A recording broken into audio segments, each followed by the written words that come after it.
All right, good morning, everybody. Happy Mother's Day. So what we're going to do before we get started real quick is if you are an actual mother, would you stand?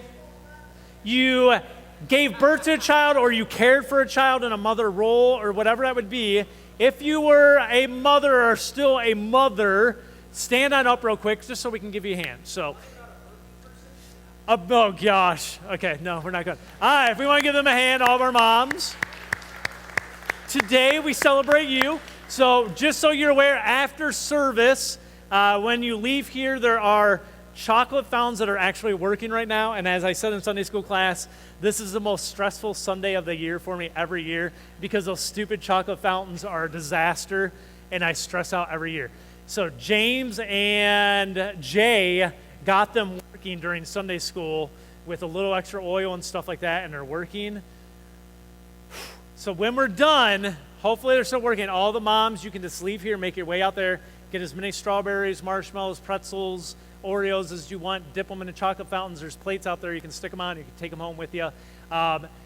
Dads, kids, anyone else that's not a mother, you don't touch it until all the mothers are gone and they're done with everything they want, and then we're like vultures and we scrape up whatever's left, okay?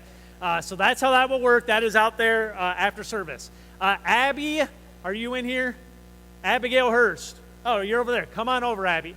So Abby, I believe, has a little something she's reading for the mothers before we go. So she's on the wireless there, Mick. You got that? A thank you note by Lang Leave.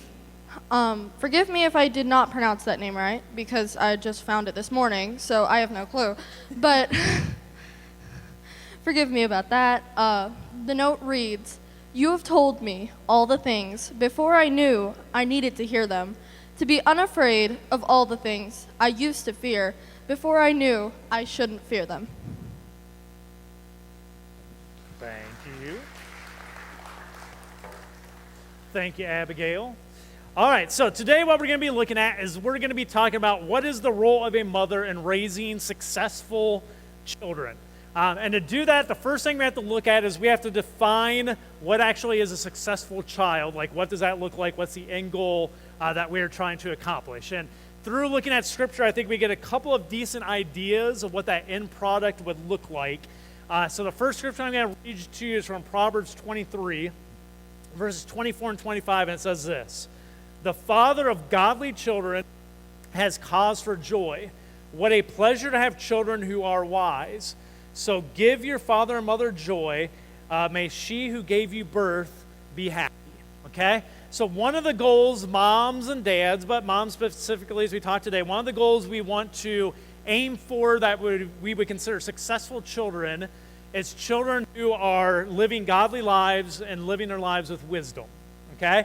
And if we have children that are living godly lives and making wise choices and living with wisdom, it says here they bring joy to their parents, they make their mothers happy, which is obviously true if you have children that are living that way.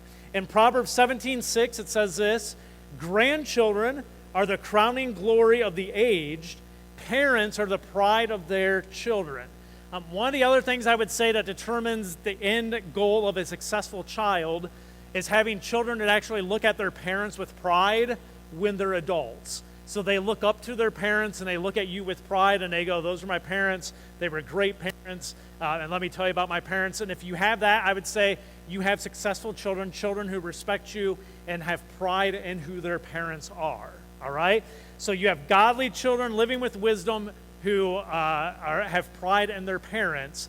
And I would say that defines successful adult children. And as Christian parents and all, you can go, "I raised the end goal that I was trying to set out. I got to accomplish what I was trying to accomplish, which is godly, wise children who still respect me, who are proud of me." Okay?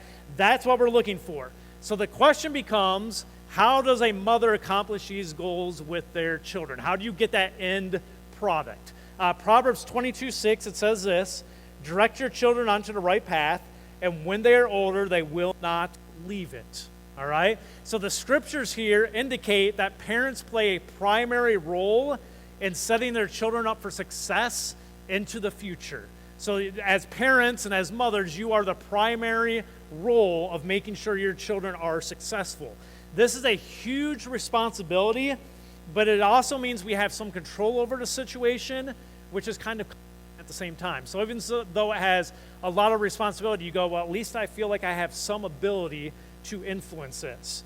So what I did is, for about 6 weeks ago, I emailed out 3 different moms that I know that have raised, according to those standards, all their children have turned out to be biblically successful and what we would consider successful children in this world, meaning they're godly, they live with wisdom, and they take pride in their parents. And so I emailed these 3 different moms that have a 100% success track record, and I just asked them, what are some of the key things you feel like had a huge influence on your kids that led to a successful end goal or product, if you want to see it that way, of your children all turning out to be successful, godly people.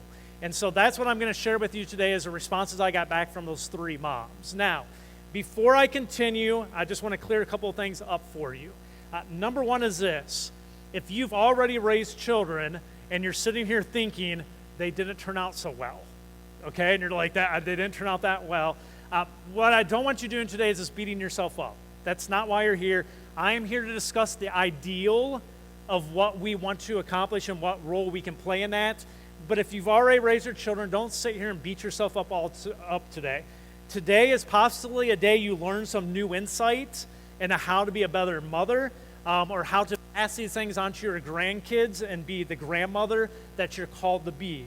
The point is this: there's nothing you can do about the past.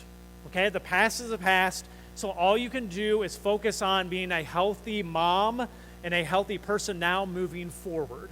And I would say that not just to mothers, but to all of us when we become believers, is we can't focus on the past and worry about everything in the past because you can't change it, but you can go, I'm going to be the healthiest me I can moving forward. And that is your goal today as we sit here and talk about these things. The reality is this, is that although parents play a primary role in their children finding success in the future, we're all aware that there are a lot of things that are out of a parent's control. Environmental things and stuff and situations that pop up that are just out of your control. And everyone has a different set of challenges that we all have to try to navigate through as parents. So with that said, let me just share with you 5 of the common things these 3 moms, when they sent back responses to me, these were kind of 5 common themes that I got from them, and I'm going to share them with you to get successful children, which means godly, wise, and find pride in their parents. The first thing is this, and this is the number one. It's the first one because it's essential. Every one of them said this: you have to live what you claim to believe in all aspects of your life, okay? Kids tend to mimic your actions, not your words. They will mimic what you do, not what you say. This reminds me of A Christmas Story, that movie that's always on at Christmas with little Ralphie. How many of you heard of this? How many of you seen that movie? With Ralphie, A Christmas Story, he wants the Red Ryder BB gun. There's an instance in that movie, there's one point where his dad throughout the entire movie just swears like a sailor, okay? So that's kind of his thing. He just swears about everything. When everything happens at the house and things break, they like do it in funny ways, but it's just him swearing. So one day their car tire pops, and they send Ralphie out when Dad's changing a tire, and Mom's like, why don't you go help Dad? And he's like, really? I get to help Dad? And she's like, yeah, go help Dad. So he goes out, and he's helping Dad change the tire, and he has all the bolts in his hands, and something hits his hands, and they all go flying. And as they all go flying, Ralphie cusses and says, like, oh, fudge. And he cusses, and his dad stares at him and is like, what'd you say? And he just stands silent. And he gets back and he gets in the car, and she's like, what happened? And no one says a word. Dad gets in the car. No one says a word. They drive back to the house, and she's like, what happened? He's like, Ralphie said, and she screams like the mom. So then the next scene is Ralphie's in the bathroom, and he's got a bar of soap in his mouth, and he's sitting in the bathroom. And he's sitting there, and there's tears all down his face, and his mom walks in the bathroom, and she's like, okay, I'm going to ask you, where did you hear that word? Okay? And she takes the bar of soap out of his mouth, and the whole gimmick of the movie is you're always hearing his thoughts, and it's being narrated his thoughts. So his thoughts are, I've heard that word 1,000 times from my father on a daily basis, blah, blah, blah, blah. And he's like, but the only thing I could think of was my friend's name, Schwartz. And so he's like, Schwartz told me. And she's like, oh, really? And she sticks the soap back in his mouth, and she goes over and she calls up like the other mother, and she's like, guess what? Your boy told my boy. And she's like, what? And she's like, boop, boop. And then you hear her screaming, and she goes, and you can hear him beating her kid, like on the phone, and Ralphie's sitting there with the soap in his mouth. The reason I say that is this. It's a good point of your kids mimic your actions, not your words. So they can tell Ralphie all day long, Ralphie, you don't say these words. But when Dad's around saying them all the time, guess what? When things go haywire, Ralphie's going to respond with what he's seen, not with what he's heard. In James chapter 2, it says this in verses 14 and in verse 24. It says, what good is it, dear brothers and sisters, if you say you have faith, but don't show it by your actions? Can that kind of faith save anyone? In verse 24 it says, so you see, we are shown to be right with God by what we do, not by faith alone. It's by our actions, not by just the words that we say. As a mom, you cannot claim to be a follower of Christ, but only on the things you want to be a follower of. So you cannot be a Christian mom and say, I'm a Christian mom, and go, but I don't like this thing about Christianity. I don't like this thing about what Jesus says. So those things we ignore, but these things we obey. That's not going to cut it with your kids. Your actions have to show that you love God, that you love people, and you desire to follow the teachings of Jesus. Okay, that's what your actions have to show. Your actions are a better judge of what you believe than your words are, and your kids know this to be true. Your kids know what you see as truth is by what you do, not by how you try to tell them verbally how they should live. They mimic what they see. So in that case, you have to live out what you claim you believe if you want successful children. Number two, another thing they all said was this: daily prayer and specific prayer. Okay? Daily prayer and specific prayer. Daily prayer seemed to be more of a general, just praying for my kids, just generally praying for them. Specific prayer, from what I could tell, was when they knew things were coming up in their kids' lives or through conversation with their children, they knew this was things they were going to be confronted with or having to deal with. They would specifically be praying on those days for those situations. Okay? So general prayer and specific prayer. Moms, you play a unique role in the home with this, because I believe, this is just me speaking off the top of my head and stereotypical, but I think moms are better at this than dads are. Okay? Moms, you tend just to be geared differently, created differently, that you tend to do this better than men. Dads, we tend to say a prayer and then move on with the rest of the stuff we have to do. Moms seem to constantly be praying for their children. They're always on their mind. Where guys, it's like once they're out of my eyes, I'm doing my thing and I'm trusting my kids to survive somehow, and then when I see them at home, everything's good. Okay? That's kind of typically how we operate. But women, you are more geared and more gifted to this daily prayer, specific prayer.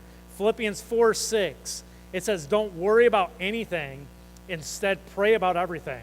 Tell God what you need and thank Him for all He has done. Here's the thing. So many things are out of our control and out of your control as a mother when you send your children into the world, that the only power you have at times is prayer. Because they're out of your sight, they're out of your ability to control things, and you have to be offering prayers to God, going, God, please interact. God, please intervene. God, please do something here.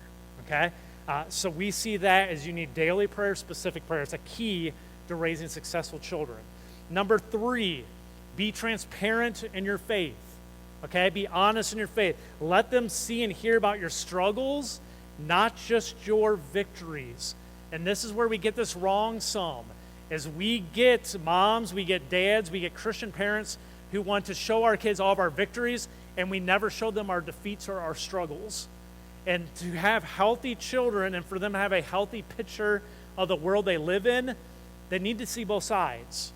Because all of our lives have good times and they have bad times. All of us have successes and we have failures. And you can't just show your kids only the successes and hide all the failures, or when they start having failures, they're going to go, this is odd, I shouldn't be having failures.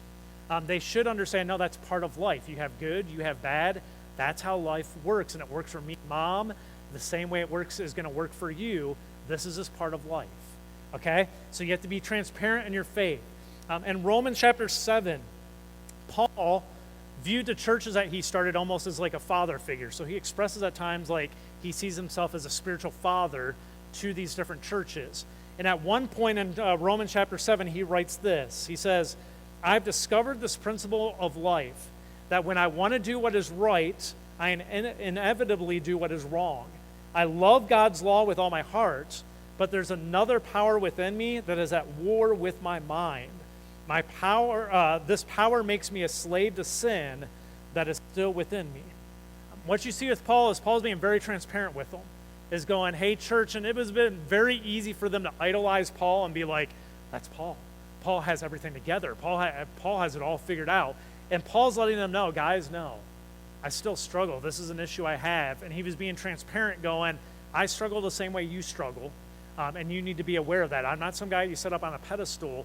I'm like you, and I'm expressing to you I struggle with sin the same way you do. So he's being transparent the same way. Moms, you need to be transparent with your faith with your children. Transparency also includes talking about how God is active in your life. Here's a quote from one of the mothers. We always let our kids know how God provided for us. Not that we had everything or even much, but we always had what we needed. Okay?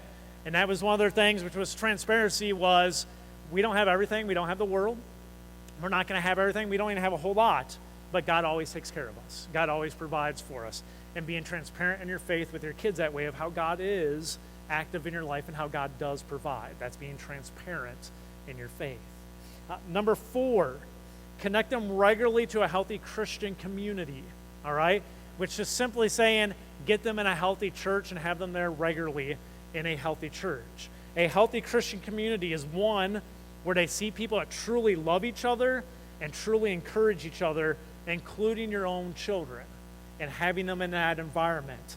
And in this community, they are also to be a place where they can have their faith grow and have people around them that help grow their faith and be an asset to you as a family.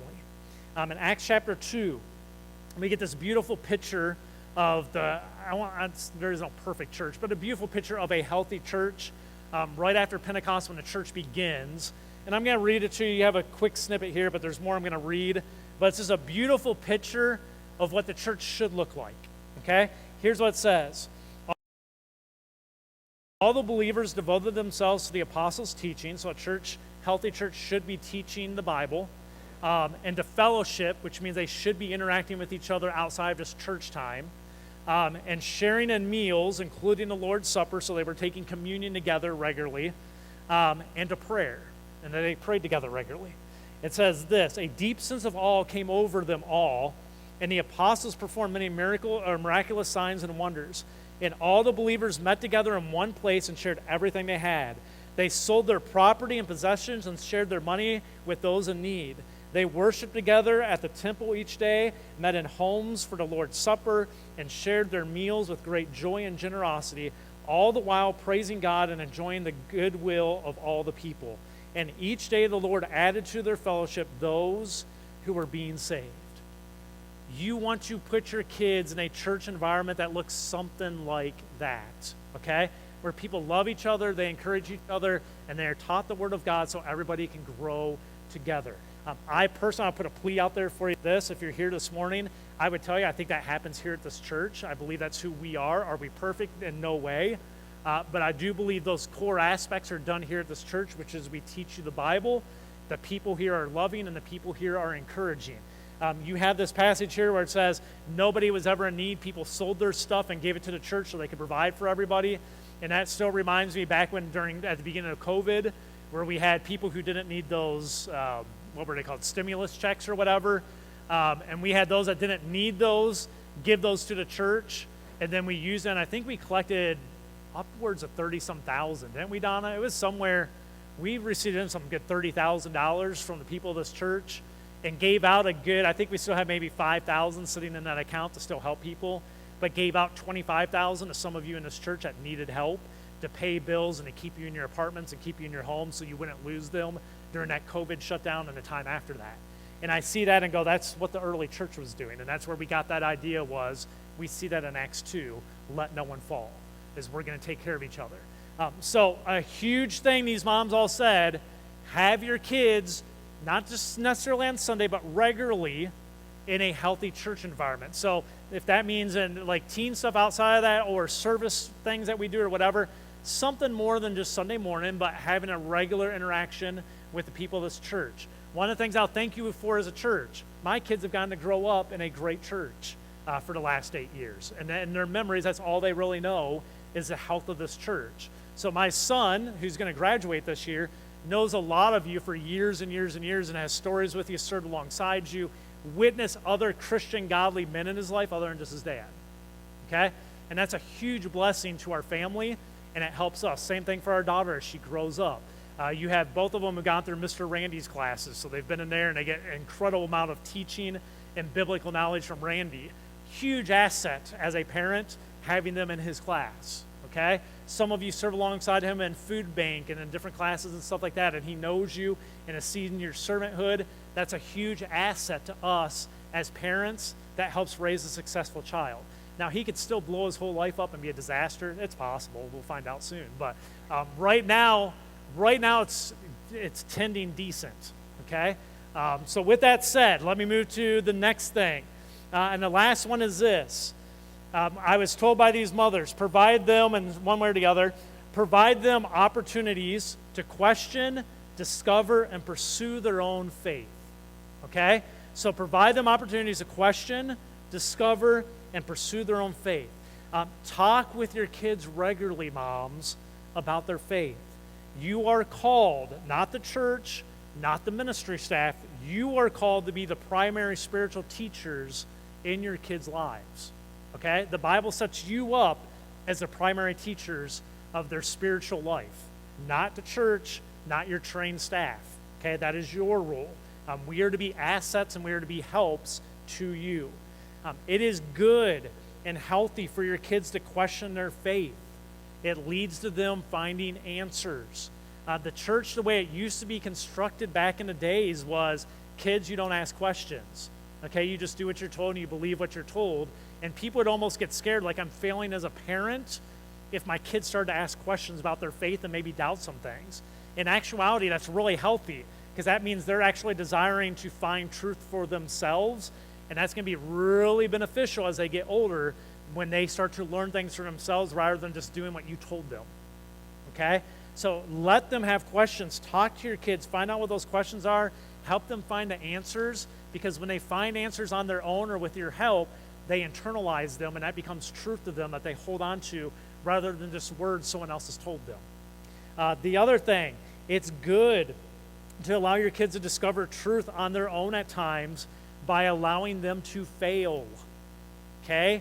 Let your kids fail some. Moms, you have probably a tendency, stereotypical again here, but you probably have a little bit tougher time than dads do with this, of letting your kids fail and letting them get hurt at times. Now, you're not doing it in crazy ways and like, I want to see them just smashed into the ground, okay? But you're giving them little opportunities at times where they can find success and failure, and let them fail at times. Even when you know if I let them do this, they're going to fail, that's okay. Let them go do it. Let them fail, because the thing is, failure, if it's directed properly by you as a mother, leads to growth and wisdom. Okay? So it's not just letting them fail and then moving on from it. It's letting them fail and then helping direct them from that place of failure back to a place of success, a place of health, and that leads them to gaining wisdom and growing in their relationship with God. The other thing is this: you want your children to pursue their faith without you having to force everything on them, because that's how they'll develop their own faith. So you have to give them some freedom at times to figure out what they're doing so they can pursue things on their own, because when they start doing it on their own, that means they have a desire. It's not just your desire. So give them some room to pursue things on their own, okay? Now, what I say with that is, with church, one of the things that was never negotiable in my house or in my kids' house right now, Sunday mornings when you're with the body of the church, you're going to be here. Like, that's a non-negotiable. Till the time you leave my house, you're coming to church on Sunday mornings, you're going to be with the church family, okay? Other church stuff, some of that stuff, you start letting them go, hey, I'm going to step back, and if you don't want to go there, I'm not going to force you right now. That doesn't mean I'm going to let you for 4 weeks not do it, but this time I'm going to let you step back and I'm going to let you pursue some of these things and start giving you some freedom. So this isn't all about me, it can be about you. 2 Corinthians, very interesting in light of this. Chapter 1, verse 24, again, this is Paul writing to the Corinth church, which is like one of his baby churches. And Paul says this. He says, but that does not mean we want to dominate you by telling you how to put your faith into practice. So Paul's going, what I'm telling you here doesn't mean I want to come in and dominate you and force you to do everything. I don't want to do that. He says, we want to work together with you so you will be full of joy, for it is by your own faith you stand firm. Okay? So Paul's going, I don't want to be a dominator. I don't want to come in and force everything down your throats. I want to be a helper. I want to be a facilitator that works alongside you, because at the end of the day, I'm not the one that's going to keep you from falling. I'm not going to be the one who can keep you strong in your faith. That's going to come down to you. It's on your own faith that you will stand strong. When you internalize it and you have it yourself, that's when you will keep it. That's when you will become strong. Those are the 5 keys. There were some other minor points and stuff like that, and I combined some of these. But those are the big 5 keys I got from those 3 moms of how they felt they raised successful, godly children that live with wisdom and respect their parents and look at their parents with pride today. And they did it across the board. Every one of their kids, these 3 moms, and all of them had at least multiple children, all their kids, successful children with those terms defining success. Those 5 were key elements. So let me just close with this encouragement. No matter what the world tries to convince any of us of today, understand that mothers will always be the biggest influence in the lives of their children. It's just somehow how we're created, is moms will always be the biggest influencers in our lives. And today, we celebrate you. Would you pray with me? Heavenly Father,